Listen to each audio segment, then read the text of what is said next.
श्री दानिश अली जी, माननीय सदस्य 2 मिनट में अपनी बात। अध्यक्ष जी, मैं समझता हूं कि जम्मू एंड कश्मीर का इशू इतना सेंसिटिव है कि इस पर सभी दलों को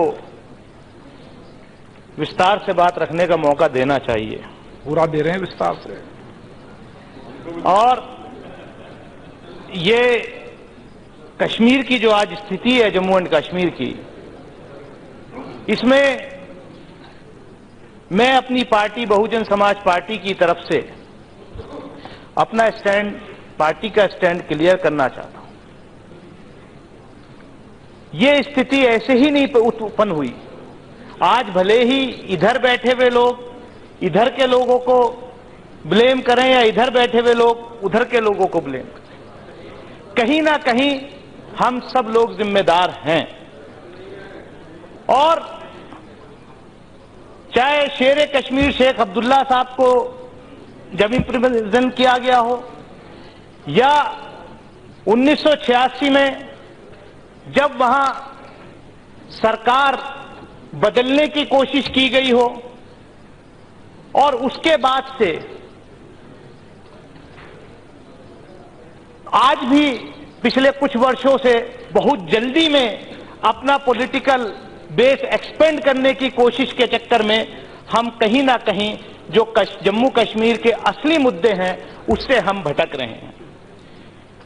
मैं कहना चाहता हूं कि इस देश में पहले भी बहुत मजबूत सरकारें रहीं, श्रीमती इंदिरा गांधी जी के नेतृत्व में, श्री राजीव गांधी जी के नेतृत्व में, और आज भी बहुत मजबूत सरकार है आदरणीय प्रधानमंत्री नरेंद्र मोदी जी के नेतृत्व में। लेकिन जैसा कि वाजपेयी जी ने कहा था कि हम इंसानियत, कश्मीरियत,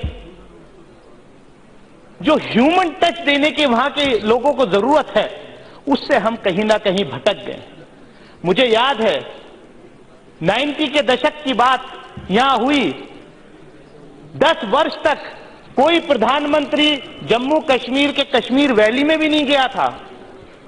लेकिन शायद जिन सरकारों को कमजोर कहा जाता है इस देश में, ऐसी ही एक सरकार के प्रधानमंत्री श्री एच.डी. देवेगौड़ा 10 वर्ष के अंतराल के बाद कश्मीर वैली में गए थे, और राजौरी के अंदर ओपन जीप में जो है उन्होंने दौरा किया था।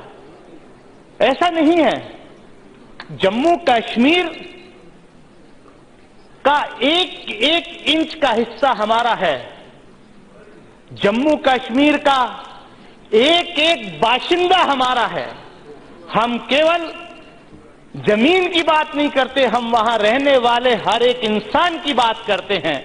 और हमें जो है उस नजरिए से, इंसानियत के नजरिए से भी देखना होगा।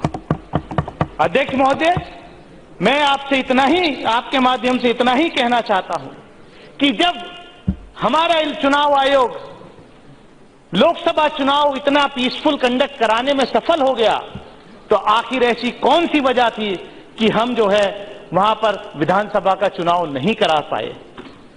ये कहीं ना कहीं इसमें कुछ बू आती है। हम लोग, जैसा कि मैंने पहले कहा, कि हमें अपनी राजनीति से ऊपर उठ करके जो हमारे सर का ताज है उसको हमें ध्यान में रखना होगा। हो सकता है सरकारें आती हैं जाती हैं, एक प्रदेश में आई, दूसरे में आई, कोई परमानेंट नहीं है जो लोग यहां बैठे हैं या वहां बैठे हैं। मेरा यही कहना है कि हम हमेशा से धारा 356 के खिलाफ रहे हैं, प्रेसिडेंट रूल के खिलाफ रहे हैं। हम अभी भी सरकार से कहेंगे कि जल्द से जल्द वहां पर चुनी हुई सरकार जो है वो आए।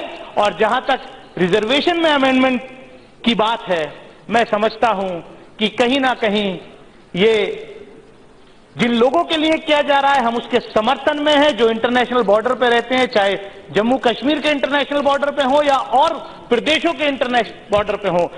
उनका जो बलिदान है उससे हम पीछे मुंह नहीं मोड़ सकते। उनको ज्यादा से ज्यादा सुविधा हमें देनी चाहिए, लेकिन ये अधिकार जम्मू कश्मीर की चुनी हुई असेंबली और सरकार का अधिकार है। मैं समझता हूं कि ये उन पर छोड़ देना चाहिए था। हमें कहीं ना कहीं हम इसमें राजनीति करने की कोशिश कर रहे हैं। मैं इतना ही कहते हुए कि हम लोग यहां पर जो भी करें, और ये फिर नई सरकार आई है, नए गृह मंत्री आए हैं, जैसे सत्ता पक्ष के एक सदस्य ने कहा, हम उम्मीद करते हैं कि जम्मू कश्मीर के मामले में ये सरकार जो है पहल करेगी और जम्मू कश्मीर में लॉन्ग टर्म के लिए शांति बहाल करने के लिए और वहां पर एक चुनी हुई सरकार का रास्ता साफ करने के लिए आगे कदम बढ़ाएगी। बहुत बहुत शुक्रिया, धन्यवाद।